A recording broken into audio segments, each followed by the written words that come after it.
जय श्री कृष्णा, राधे राधे। आप सभी भक्तों का आपके अपने YouTube चैनल श्री कृष्ण दीवानी में हार्दिक स्वागत है।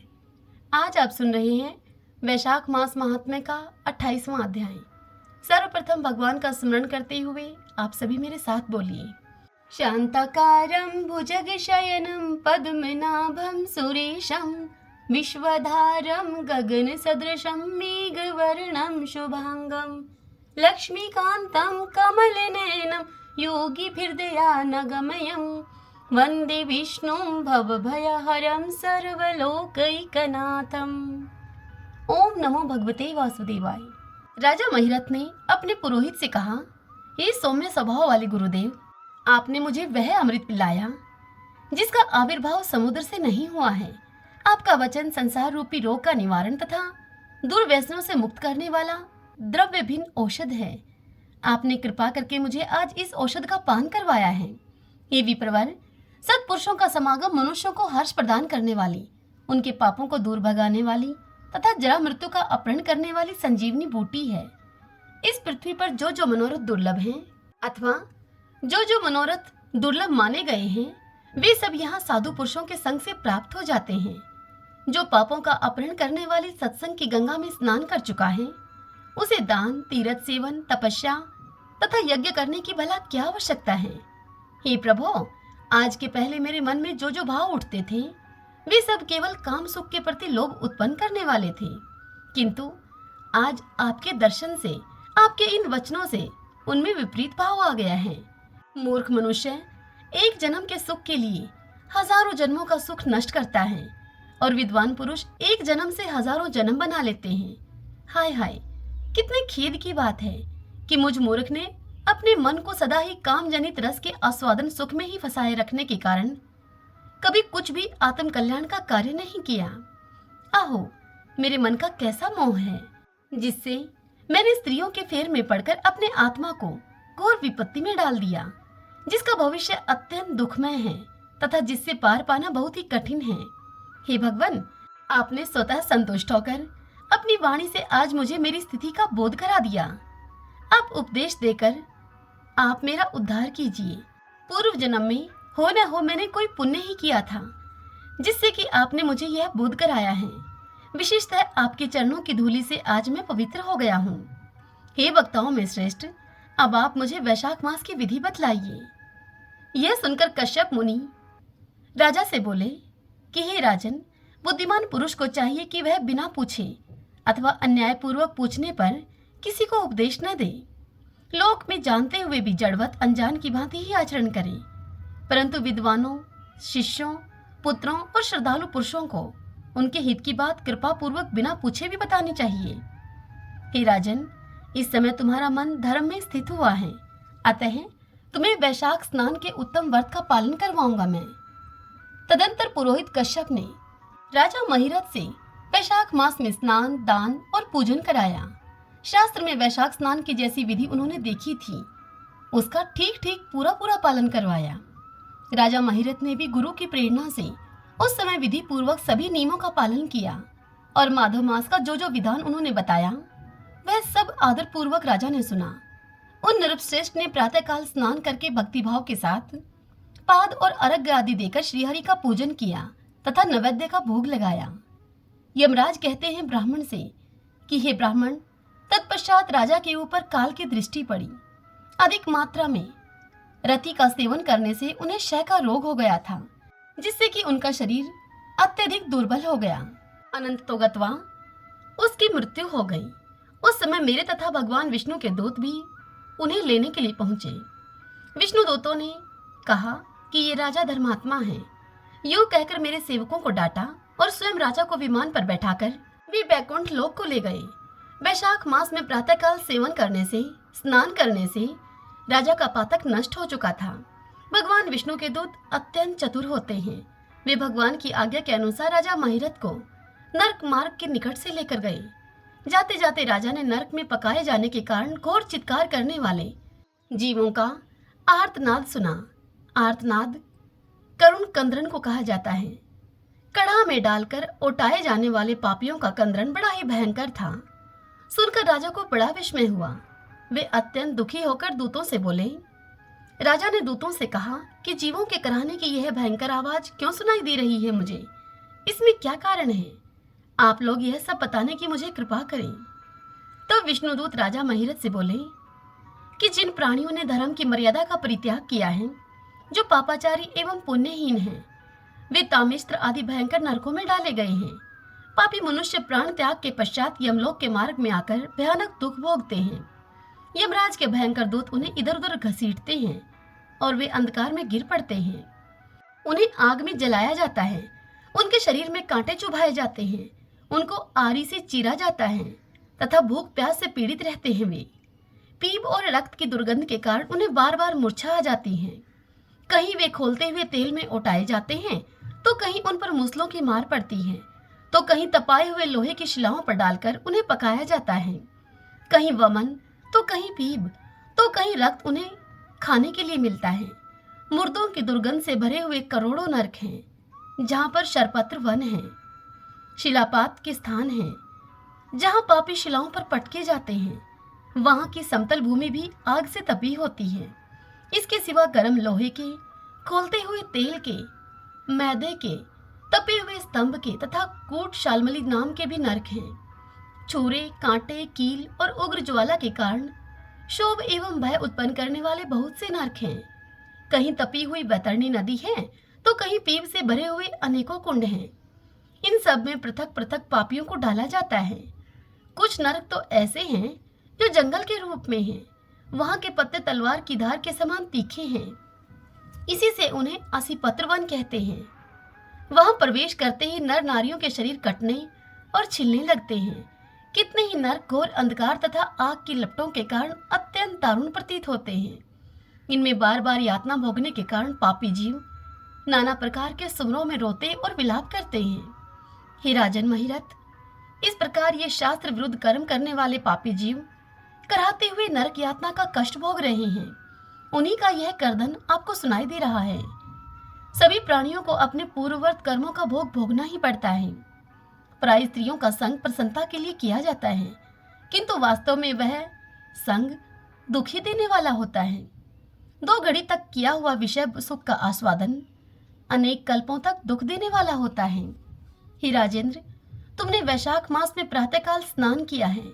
उसकी विधि का पालन करने से तुम्हारे शरीर अब पावन बन गया है। उससे छूकर बहने वाली वायु का स्पर्श पाकर ये नारकीय जीव क्षण भर के लिए सुखी हो गए हैं। तुम्हारे तेज से इन्हें बड़ी ही तृप्ति मिल रही है। इसी से अब ये नरकवर्ती जीव कराहना छोड़कर चुप हो गए हैं। हे महिरथ, पुण्यवानों का नाम भी यदि सुना या फिर उच्चारण किया जाए तो वह सुख का साधक होता है। पुण्यवान से छूकर चलने वाली वायु भी शरीर में लगने पर बड़ा ही सुख देती है। हरि ओम तत्सत।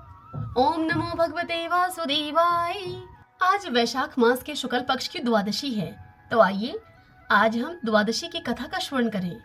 सभी बोलिए विष्णु भगवान की जय। वैशाख मास की पवित्र तिथियों में शुक्ल पक्ष की द्वादशी समस्त पाप राशि का विनाश करने वाली है। शुक्ल द्वादशी को योग्य पात्र के लिए जो अन्न दिया जाता है, उसके एक एक दाने में कोटि कोटि ब्राह्मण भोजन का पुण्य होता है। शुक्ल पक्ष की एकादशी तिथि में जो भगवान विष्णु की प्रसन्नता के लिए जागरण करता है, वह जीवन मुक्त होता है। जो वैशाख की द्वादशी तिथि को तुलसी के कोमल दलों से भगवान विष्णु की पूजा करता है, वह समूचे कुल का उद्धार करके वैकुंठ लोक का अधिपति होता है। जो मनुष्य त्रयोदशी तिथि को दूध, दही, शक्कर, घी और शुद्ध मधु, इन 5 द्रव्यों से भगवान विष्णु की प्रसन्नता के लिए उनकी पूजा करता है, तथा जो मनुष्य पंचामृत से भक्ति पूर्वक श्रीहरि को स्नान कराता है, वह संपूर्ण कुल का उद्धार करके भगवान विष्णु के लोक में प्रतिष्ठित होता है।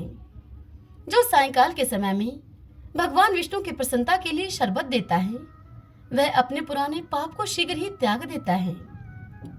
वैशाख शुक्ला द्वादशी में मनुष्य जो कुछ पुण्य करता है, वह अक्षय फल देने वाला होता है। प्राचीन काल में कश्मीर देश में देवव्रत नाम के एक ब्राह्मण थे। उनके सुंदर रूप वाली एक कन्या थी, जो कि मालिनी के नाम से प्रसिद्ध थी। उस देवव्रत ब्राह्मण ने अपनी उस कन्या का विवाह सत्यशील नामक बुद्धिमान द्विज के साथ कर दिया। वह मालिनी कुमार पर चलने वाली पूंछ चली होकर स्वच्छता पूर्वक इधर उधर रहने लगी।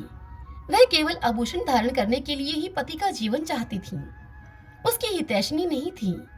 उसके घर में कामकाज करने के लिए, उस कामकाज को करने के बहाने से एक उपपति रहा करता था।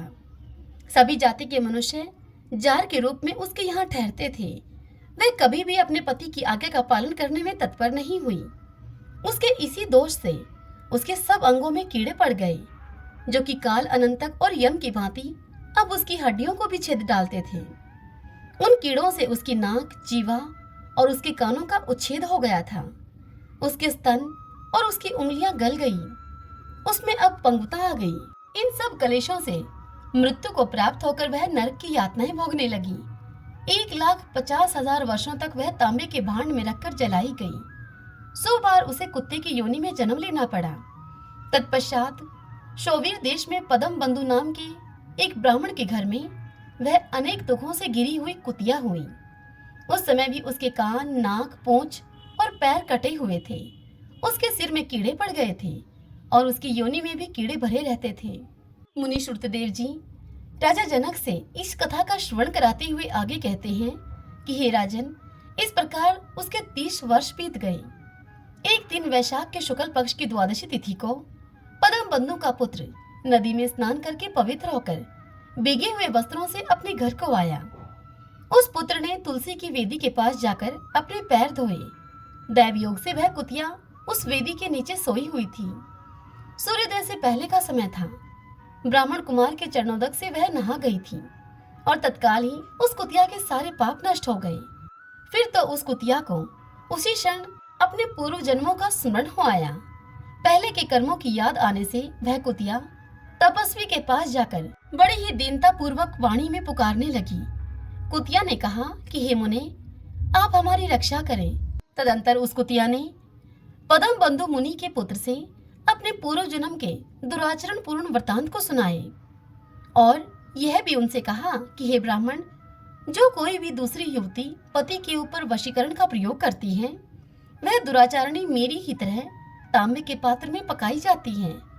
पति तो स्वामी है, पति गुरु है और पति उत्तम देवता है।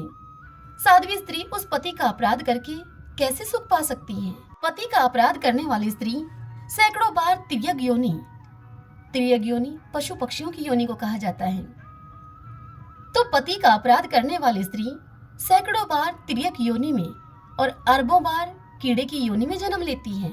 इसलिए स्त्रियों को सदैव अपने पति की आज्ञा का पालन करना चाहिए।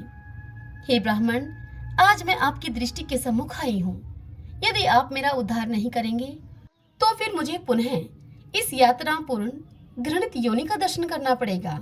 अतः हे विप्रवर, मुझ पापाचारणी को वैशाख शुक्ल पक्ष में अपना पुण्य प्रदान करके आप उबार लीजिए। आपने जो पुण्य की वृद्धि करने वाली द्वादशी की है, उसमें स्नान, दान और अन्न भोजन कराने से जो आपको पुण्य हुआ है, आपके उसी पुण्य के प्रभाव से मुझ दुराचारणी का भी कुछ उद्धार हो जाएगा। हे महाभाग, हे दीनवत्सल, मुझ दुखिया के प्रति आप दया कीजिए। आपके स्वामी जगदीश्वर जनार्दन दीनों के रक्षक हैं।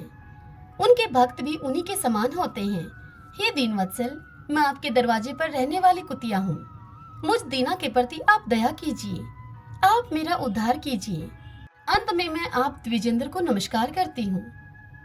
उस कुतिया का ऐसा वचन सुनकर मुनि के पुत्र ने उस कुतिया से कहा कि कुतिया, सब प्राणी अपने किए हुए कर्मों के ही सुख दुख रूप फल भोगते हैं। जैसे सांप को दिया हुआ शर्करा मिश्रित दूध केवल विष की वृद्धि करता है, ठीक उसी प्रकार पापी को दिया हुआ पुण्य उसके पाप में सहायक होता है।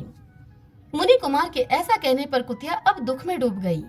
तदंतर वह कुतिया उस मुनि के पिता के पास जाकर बड़े ही आर्त स्वर से कंदन करती हुई उस मुनि के पिता से बोली कि हे पदम बंधु बाबा, मैं तुम्हारे दरवाजे की कुतिया हूँ।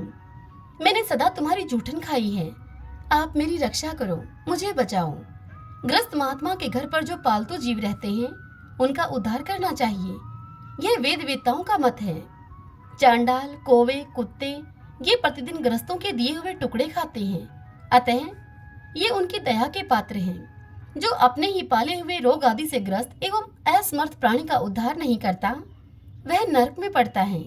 यह विद्वानों का मत है। संसार की सृष्टि करने वाले भगवान विष्णु एक को कर्ता बनाकर स्वयं ही पत्नी, पुत्र आदि के व्यास से समस्त जंतुओं का पालन करते हैं। अतः अपने पोष्य वर्ग की रक्षा करनी चाहिए, यह भगवान की आज्ञा है। दयालु होने के कारण आप मेरा उद्धार कीजिए। पदम बंधु बाबा को कही जाने वाली कुतिया की यह सारी बातें सुनकर घर में बैठा हुआ पदम बंधु बाबा का वह पुत्र तुरंत ही घर से बाहर निकला। इसी समय दया निधान पदम बंधु ने कुतिया से पूछा कि यह क्या वृतांत है। तब उस पुत्र ने सब समाचार अपने पिता को कह सुनाया। उसे सुनकर पदम बंधु बोले कि बेटा, तुमने कुतिया से ऐसा वचन क्यों कहा? साधु पुरुषों के मुंह से ऐसी बात नहीं निकलती है। हे वत्स, देखो तो सब लोग दूसरों का उपकार करने के लिए उद्यत रहते हैं। चंद्रमा, सूर्य, वायु, रात्रि, अग्नि, जल, चंदन, वृक्ष और साधु पुरुष सदा ही दूसरों के भलाई में लगे रहते हैं। दैत्यों को महाबली जानकर महर्षि दधीचि ने देवताओं का उपकार करने के लिए दया पूर्वक उन्हें अपने शरीर की हड्डियां तक दे दी थी। हे महाभाग पुत्र, पूर्व काल में राजा शिबी ने कबूतर के प्राणों को बचाने के लिए भूखे बाज को अपने शरीर का मांस तक दे दिया था। पहले इस पृथ्वी पर जिमूतवाहन नामक एक राजा हो गए हैं। उन्होंने एक सर्प का प्राण बचाने के लिए महात्मा गरुड़ को अपना जीवन समर्पित कर दिया था। इसलिए विद्वान ब्राह्मण को दयालु होना चाहिए। हे पुत्र, क्या इंद्रदेव शुद्ध स्थान में ही वर्षा करते हैं? अशुद्ध स्थान में वह जल नहीं बरसाते? क्या चंद्रमा चंडालों के घर में प्रकाश नहीं करते? अतः बार बार प्रार्थना करने वाली इस कुतिया का मैं अपने पुण्यों से अब उद्धार करूंगा। इस प्रकार पुत्र की मान्यता का निराकरण करके परम बुद्धिमान पदम बंधु ने संकल्प किया और कहा कि कुतिया, ले, मैंने द्वादशी का महापुण्य तुझे दे दिया। ब्राह्मण के इतना कहते ही कुतिया ने सहसा अपने प्राचीन शरीर का त्याग कर दिया और दिव्य देह को धारण करके दिव्य वस्त्र आभूषणों से विभूषित होकर दशों दिशाओं को प्रकाशित करती हुई ब्राह्मण की आज्ञा लेकर अब वह कुतिया स्वर्गलोक को चली गई। वहां महान सुखों का उपभोग करके इस पृथ्वी पर भगवान नर नारायण के अंश से उर्वशी नाम से प्रकट हुई। हरि ओम तत्सत। ओम नमो भगवते वासुदेवाय। विष्णु भगवान की जय। तो आइए भगवान के इन नामों को 5 बार बोलते हुए संकीर्तन करते हैं। श्री कृष्ण गोविंदे हरि मुरारी, हे नाते नारायण वासुदेव। श्री कृष्ण गोविंदे हरि मुरारी, हे नाते नारायण वासुदेव। श्री कृष्ण गोविंदे हरि मुरारी, हे नाते नारायण वासुदेव। श्री कृष्ण गोविंदे हरि मुरारी, हे नाते नारायण वासुदेव। श्री कृष्ण गोविंदे हरि मुरारी, हे नाते नारायण वासुदेव। सभी बोलिए विष्णु भगवान की जय। श्री राधा कृष्णाभ्याम नमो नमः।